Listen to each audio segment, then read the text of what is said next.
Hello and good day to you, no matter what time of day it is.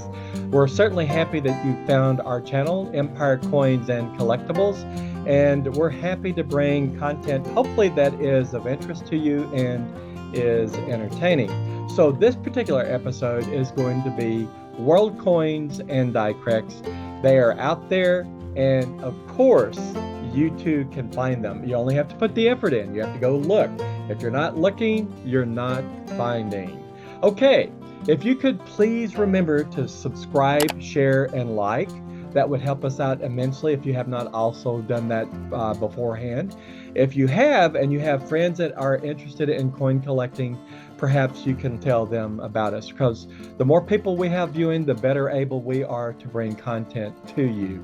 All right, enough of that commercial advertisement. Let's go ahead and get started. So, one of the main instruments that I use in my coin hunting is not necessarily my microscope, and perhaps one day I'll show you that microscope.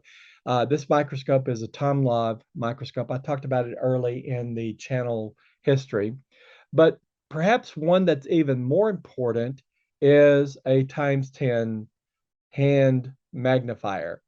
And a lot of people, they don't use them properly. They'll try to do this with the magnifier. No, what you have to do is pull it up close to your eye and then bring the coin in focus so that you can see it. And of course, you want good light.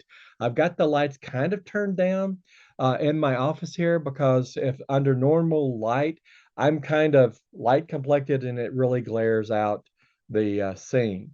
But when you're using your triplet or your hand magnifier, generally get a times 10, because you'll be able to see all the details of the coin quickly, and hold it up to your eye and then bring the coin up and get it into focus by this hand. I know that most experienced coin collectors know how to use it. My wife, I'm not going to talk too badly about her, because she is control. She is the puppet master. She tells me what to do, and I generally do it, right? And that is in compliance with, if mama's not happy, nobody's happy. But when I see her using the magnifier, I have to coach her oftentimes. She's forgetful. Don't be too mean to me, Miss Empire, now. All right, let's go ahead and get started. The reason why I mentioned the magnifier is because when you're out there hunting, whether it's looking at pocket change or you bought a lot, say 10-pound lot of coins, you need good lighting, a good magnifier. You could also use an electronic microscope, which is fine too. But generally, those are to get a nice one, a decent one, probably going to cost you about $250 to $300. Whereas this hand magnifier, it's going to cost you probably $10-15 tops, and a good light source. All right, the first coin that we're going to look at, let me go to the tray view, the other camera, the one that I wrestle with all the time, trying to get it to focus. Okay, now it's in focus, and we have about 16 coins that we're going to share with you fairly quickly, just so that you get a good idea of what's out there and what you can find. And generally speaking, except for one of these coins, maybe, no, one of these coins, all of the rest of them I found in coin searching.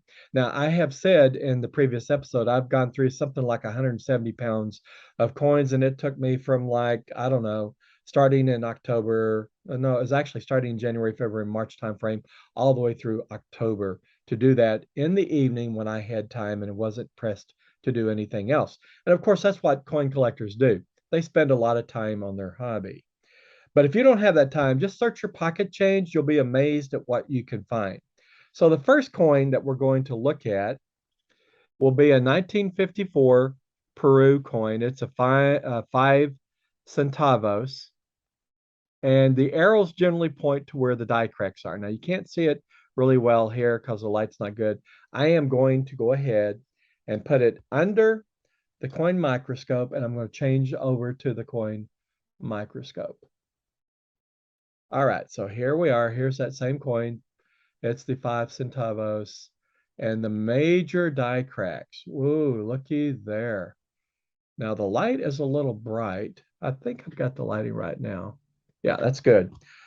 I don't think I need to point out where the die cracks are, but there is one, and here is one. And it looks like the metal has been so fatigued over use that a major portion of that die is about to fall off. I don't know how deep the die crack goes in that particular die, that working die, but when you have a crack coming up in this direction and you have a crack going in that direction, let me see if I can get it right, properly oriented.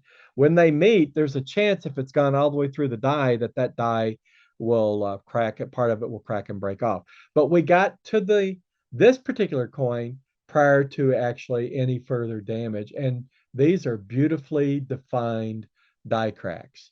So in world coins, if you get a lot of world coins, and there's sellers out there on eBay, they'll sell you, a pound for $5 to $10. I think the price has gone up recently. And they're supposed to be, quote, unsearched. And you be sure to ask the seller, are these unsearched coins? And if they are, I will tell you that one out of about every, I don't know, 30 coins, I found some type of error. It was either a rotational error, a doubled die, machine doubling, or a die crack or a grease error. Okay, so that's a beautiful die crack. Let's see what else we have. The next one is a Colombian coin. It's a 20 centavos minted in 1965. And so here's the coin. And of course, the die crack is not where the arrow's pointing. It's a little off. I don't know if the coin rotated or I was cross-eyed when I put the arrow in, but there's the die crack right there. And notice it's not as prolific as the other die crack was, the other coin was with the two die cracks. And there seems to be some cracking down here. The reason you can always tell, again, a die crack from a scratch is indented into the surface of the coin. A die crack is above the surface of the coin, meaning metal has flown up in there. Okay, and now this is a scratch right here. You can see that clearly. So that's the difference between a die crack and a scratch. Okay, so that was the Columbia die crack coin, 1965, 20 centavos. I told you we're going to go through this pretty quick. All right, this one is an Indonesian. I said it was a double die reverse, but we'll see. Well, my main interest here is looking at the cracks. Okay, so these cracks may be a little more subtle. Let's see if we can illuminate it a little more. And we'll go down to the other. Okay, yes, here. If you see this one right here, that crack goes right through there. That's not a scratch, that's a crack. And then we have some down here. Notice this one right here cracks, that crack goes from all the way from here to here. And again, if you were to have this coin in hand and look at it under your eye loop, you'll see that that material is flowed up above the surface of the coin, indicating that that is a die crack. And then I think I've got one pointed down here. Yeah, there's a little snippet of one, and then there's some die cracks up in here. So it's a beautiful coin. Absolutely white metal. Love the coin. The next coin is a German coin. It's a 10 Pfennig, 1994. There's a crack from the edge of the coin into the D.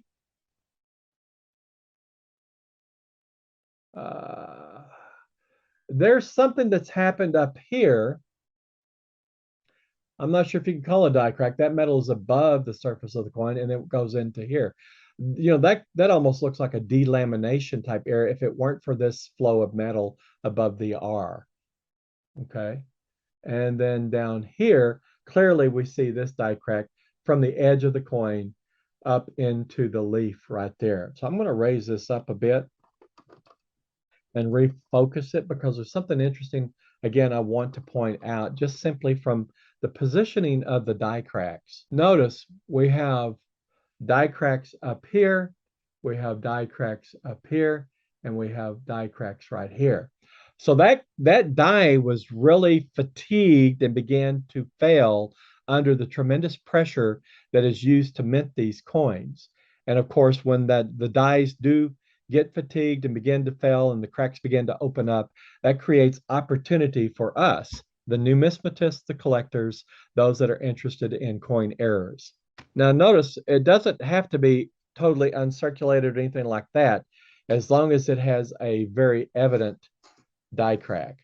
Now, this is the 50 centavos Portugal, and clearly we're going to go down. You can see the die crack between the 50, the denomination. So let's go ahead and focus this.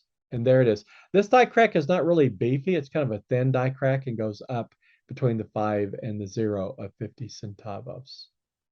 Let me see if I can go down a little further, just to give you a better look. Okay, a little better. And really, you can see down here at the lower part, see how the light shines off the reflection where that die crack, the metal flowed up out of the surface of the coin. That's very indicative of cracks, die cracks. This one is kind of interesting. It's a Peruvian coin. It's a 1905, 1895, 1/2 dinar, I think it is. I'm not sure. But this isn't the lighting is not good. Let me get it fixed. So you can see that die crack right there from the edge of the coin bleeding into the field of the coin itself. So just turning it in the light, and the light kind of loses the shadowing effect on how that die crack rises above the surface of the coin. Okay. Is there any others? Yeah, across the top, there's some evidence of die cracks up in this area right in here in the eye area. And I think that's it. From the R out this way. So it's not a real beefy type die crack, but it's kind of interesting. All right, let's move on. The next one is a Paraguay 5 centimos coin, and it has some beautiful die cracks on it. 1944 is when it was minted. Okay, and of course the coin probably could use some conservation, but here's the first die crack. It comes in this direction and goes into the open field over to the inside border. Okay. And then over here, you see the other die crack that bleeds in from here, from the edge through the U into that inner border. Okay. So sometimes you have to really look at them closely to see the die cracks. And then you can see a die crack up in here in the dell of, right? So you have to look closely sometimes and make sure you're turning the coin in the light so that you're able to see some of the finer die cracks. The next coin is a 10 pesetas from Spain. It was minted in 1963. And let me see. You can see that die crack now and see how it's raised above. See how the light plays off that metallization that is above the coin right there. See if I can turn it some more. Yeah, you can clearly see it now. Kind of an interesting coin, isn't it? Let's go up in that height, distance, and see what it looks like when we can see more of the coin. Yeah, there you can see it much clearer right there. And then there appears to be a die crack down in this direction here. You see that? So you really have to look closely at these coins. Some of them, the die crack is really evident. And typically, what one could say is if there's one die crack, you might not look for two, right? Because sometimes when the die fails, it fails in more than one place. All right, this is a Mexican coin, 20 centavos, and the die crack is clear as day. It's on the reverse, and I do love the Mexican motif here. The state symbol, the eagle on the cactus, which talked about it was a legend that they would know where to build the capital city, Tenochtitlan. I think I pronounced that right, maybe not. When they saw this happen, and this has got a beautiful die crack right down through there. Okay, let's just kind of scan the rest of it. So make sure we didn't. Yep, there's another one. See this one down here? It's a gorgeous die crack. So the failing of that die was coming down in this direction and then through here. So apparently it had been used to mint many, many, many coins. It was fatigued. The metal was stressed. And when it came down on this coin, or perhaps some earlier, the crack occurred. Now, if they continued to use that, I would expect that this die crack would have met this die crack here. This is a 1/4 rupiah from India. And let me just go down. Oh, yeah, you can see this die crack pretty easily. Isn't that beautiful? Oh, interesting thing that I found about Indian coins, and now that I think of it, I might have bought this one here rather than found it. Uh, India's mint, it seems like there's a lot of ground to be plowed, so to speak, and finding mint heirs out of India from all ages of minting coins over there. Um, I'm not saying they have quality problems, but they probably use their dies a lot longer than perhaps others have in the past. And there seems to be a very large amount of errors that you could find in pocket change over there. But I love this sort of thing. And India has some beautiful coins.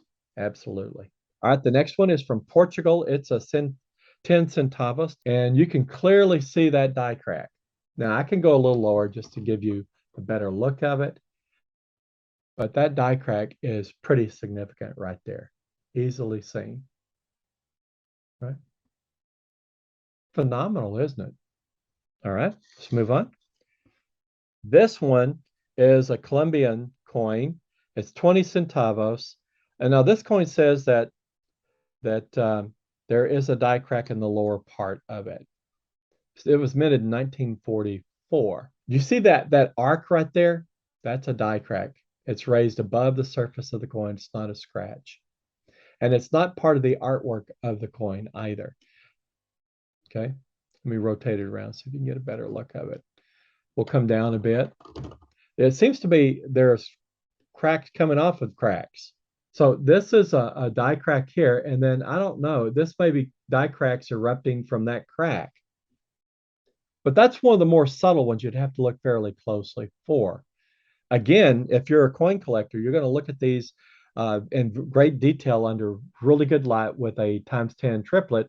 And if you have a coin microscope, once you find something that you think could be an error, you put it on the coin microscope, you'll be able to tell fairly readily. Now, this is an interesting one. This is a Great Britain 10 new pence that was minted in 1970. It has a die crack in the probably about the 4 o'clock position. Let me raise this up just so you can see the overall coin. One thing about Great Britain coins, it's harder to find errors in the Great Britain coins. When I looked at those 5 and 10, 20-pound lots of coins I went through, they had a tighter rein on quality than most other mints. Yeah, you can see that die crack now. You guys see it around about the 4 o'clock position? Look at that.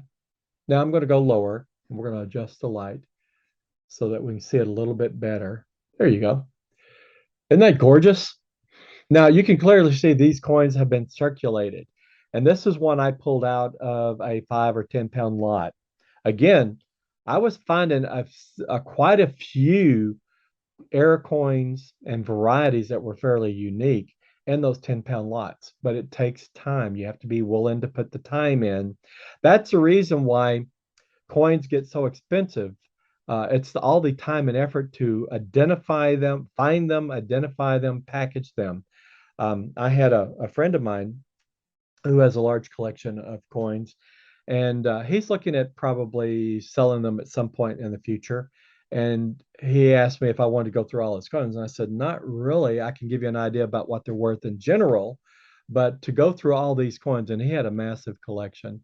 I said it would take me months and months and months. And I gave him the example of how long it took me to go through those 170 some odd pounds. Okay, we're going to pull this one out. This one is a Netherlands. The die crack is front and back. So we'll have to flip this one over. This one I did find, and you can see that through the 66. Let's go a little lower. Just the light, come into focus. See how it strikes through that? It's like it's spiking through that 6. Kind of interesting. Now let's flip it over. And there it is. Right there. There you go. You can see it better, right? So it's kind of interesting. Now I'm going to flip this coin up and take a quick look at it. These cracks are about the cracks with respect to one another is this reverse crack is right here. Let me get my toothpick. I'm going to come up in the so I can get a better view of the overall landscape of the coin. So the reverse crack is right there. The reverse crack is on the other side. It's about right there. So I don't know, maybe 90 degrees away in terms of where they are in positioning clockwise. All right, we got 2 more. This one is another Mexican coin, die cracks, 1965, 5 centavos. So let's go ahead and put it under there. They're right there. And turn the field right. Now, sometimes you look at these are die cracks, and sometimes you say, well, is it a die clash where the image of the reverse is pressed on the other die, and then when the die makes a coin, it impresses the image on the averse that's part of the reverse. But this is the die crack right there. So that is a fairly beefy die crack. Let's see if I can get a better lighting on it. There we go. Okay, now you can see it. So that, and it's almost when this die began to fail, I don't know if it's caused this light minting of the O centavos. What is that right there? I'm not sure what that is. Kind of interesting. I'll have to look at that a little further off camera because here's centavos, and then right there is something else. Okay, kind of interesting. All right, the last coin that we're going to be looking at is another Netherlands coin. It's got die crack minted 1951. It's a 10-cent piece. And of course, that's easily seen. Let me sharpen the focus up. It's like a spike coming in from the edge going through the end. Let me lower it just a little bit so you get a better look at it. All right, there it is. Beautiful die crack. Okay, I'm going to go ahead and flip the camera back to me, and we're going to have some final thoughts on all this. So here's the thing. Many people, when they think about coin errors, they think, well, they're very hard to find, they're rare, and if you want to build a collection of coin errors, it's going to take you a lot of money. Not really. All you have to do is look, and it's a numbers game, right? So if I had to go through 40 coins to find one type of error coin, one error coin, well, that's 40 coins, and that's probably going to take me maybe 10, 15 minutes to go through looking at them fairly quickly because you get familiar with what to look for, but it takes time and effort. And if you don't look, you're not going to find the errors. So if you want to build a really nice collection of certain types of errors, just look and begin building them on your own without going through and buying your collection from dealers. It'll be very expensive that way. Eventually get very expensive. But in any case, sometimes you find an error that a dealer has that you absolutely want. If you're a repeat customer, they're generally going to take better care of you than the one-off person. And if you're respectful and nice, they're going to treat you a little better. I had one coin dealer. I saw an error that I really wanted. I'd already spent my cash, and that's all he was taking was cash. I said, okay, if you'll hang on to that coin, I'll be right back. I'm going to jump out, go to the bank and get some more money, and I'll be right back. I came back. He was surprised to see me. He said generally 9 times out of 10, people don't come back. And when we made the transaction, he gave me another coin because I was good to my word. And I've gone back to that dealer several times as this repeating coin show crops up in my area. So guys and gals, I hope this has been informative to you. It should help and motivate you, I think, to go look at the coins in your pocket change and maybe broaden your perspective in terms of where you can find coins that may have errors. Sometimes even coin shops and gold and silver shops are not so much paying attention to the coins themselves in terms of errors, and you can find some real nuggets in your local coin shop and the local gold and silver shop. All right, I think we're done. I hope this has been helpful. You guys take care out there, and as always, good hunting.